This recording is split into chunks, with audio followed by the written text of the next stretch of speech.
You're scrolling right now, or you were 30 seconds ago. You will be in about 4 minutes when this video ends and your thumb moves on autopilot before your brain even signs off on the decision. You didn't plan that. Nobody scheduled it into their day. From 9:14 to 9:17, I will feel a compulsive urge to check if anything changed. It just happens. Over and over, hundreds of times a day for some people, and you've probably heard the explanation 1,000 times. Dopamine. Your phone hijacks your dopamine system. Big tech engineered addiction into your pocket. That's true. But here's the part almost nobody talks about. Your brain was addictable long before there was anything to be addicted to. The wiring came first. The apps just found it.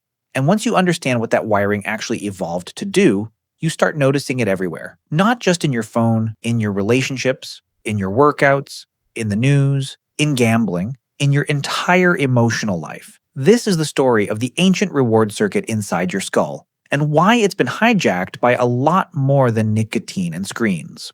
Let's start with what addiction actually is. Biologically, because the popular definition is way too narrow. Addiction isn't really about a substance. It's about a pattern. Specifically, it's about a mismatch between a reward that arrives unpredictably and a brain that evolved to chase unpredictable rewards relentlessly. Key structure here is something called the Mesolimbic pathway, a bundle of neurons running from deep in your midbrain up into regions involved in motivation and habit formation. When this pathway fires, it releases dopamine. And for decades, people assumed dopamine was the pleasure chemical. Feels good, dopamine spikes, simple story. Except neuroscientists eventually figured out that's not quite right. Dopamine isn't really about pleasure. It's about wanting. It's the chemical of anticipation, of prediction, of the gap between I don't have this yet and I might get this very soon. Wait, what? The biggest dopamine spikes in your brain don't happen when you get the reward. They happen right before, in that flicker of uncertain possibility. This was proven cleanly in the 1990s by a neuroscientist named Wolfram Schultz, who ran experiments on monkeys receiving juice rewards paired with a signal light. At first, dopamine spiked when the juice arrived. Made sense. But as the monkeys learned the pattern, something strange happened. The dopamine spike moved, it stopped firing at the juice and started firing at the light, predictor, the cue, and then Schultz did the interesting part. He made the reward unpredictable. Sometimes the light led to juice, sometimes it didn't. And dopamine activity didn't drop. It spiked even higher, and it stayed elevated through the uncertainty itself. The not knowing was the reward. Let that sit there for a second, because it explains an enormous amount about modern human behavior, and none of it has anything to do with drugs. Now here's the evolutionary question. Why would a brain be built this way? Why would uncertainty itself feel good? The answer is foraging. For the overwhelming majority of human history, roughly 300,000 years of it, calories were unpredictable and hard-won. You didn't know if the next bush had berries. You didn't know if the hunt would succeed. You didn't know if that rustle in the grass was food or the thing that eats you. A brain that gave up after one failed attempt would starve. A brain that got a small hit of motivating dopamine, specifically from uncertain, intermittent possibility, one that kept you checking the next bush, the next ridge, the next trail, that brain survived. Anthropologists studying modern hunter-gatherer foraging patterns describe exactly this kind of behavior, what's sometimes called patch-leaving decisions, where foragers persist searching an area based on an internal sense of expected reward that updates constantly with new, unpredictable information. Your ancestors were essentially running a live probability engine in their skulls all day, driven by dopamine, and the ones who ran it well ate. The ones who didn't. So here's the uncomfortable punchline. The exact neural circuit that kept a Paleolithic forager checking one more bush, one more riverbank, one more patch of forest is the same circuit that has you checking one more notification, one more message, one more match on a dating app. You are not weak. You are not broken. You are running 400,000-year-old foraging software on hardware that was never updated for an environment offering infinite, instant, engineered patches to check. Every app icon on your phone is functionally a bush that might have berries. Every pull to refresh gesture is a patch-leaving decision compressed into a quarter of a second. Let's talk about slot machines for a moment, because they're the cleanest, most brutal demonstration of this principle ever built by human hands. And it happened almost entirely by accident. In the early 20th century, a psychologist named B.F. Skinner was running experiments on pigeons, testing different reward schedules to see which produced the strongest, most persistent behavior. He tried giving a reward every single time the pigeon pecked a lever. Reliable behavior, but it faded fast once rewards stopped. Then he tried something else, giving rewards at random, unpredictable intervals. Sometimes after 1 p7/8 lek, sometimes after 20. And the pigeons went, for lack of a better word, feral. They pecked constantly, obsessively, far more than the reliable reward group, and critically, they kept pecking long after the rewards stopped entirely. Skinner called this a variable ratio reinforcement schedule, and it produces, by a wide margin, the most compulsive, most resistant to extinction behavior of any reward pattern ever tested. The casino industry figured this out and built an entire economy on it. A slot machine isn't designed to make you win. It's designed to make you almost win constantly, on a schedule engineered to keep your dopamine system locked in permanent anticipation mode. And here's the thing that should genuinely unsettle you. Every social media platform you use runs on the exact same schedule. Pull to refresh. Maybe there's something new, maybe there isn't. Post something. Maybe it gets likes.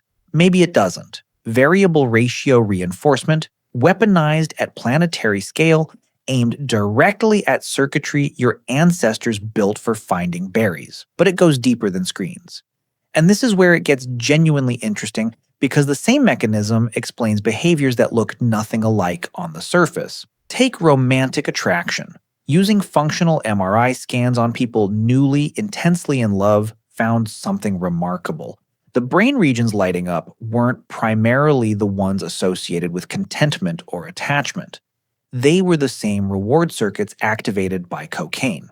The anthropologist Helen Fisher, who ran much of this research, described early-stage romantic love less as an emotion and more as a motivation system, a drive built for wanting, not unlike hunger or thirst. And crucially, the intensity of that activation correlated with uncertainty. Couples in the early ambiguous will they won't they stage showed stronger reward activation than couples in secure, settled relationships.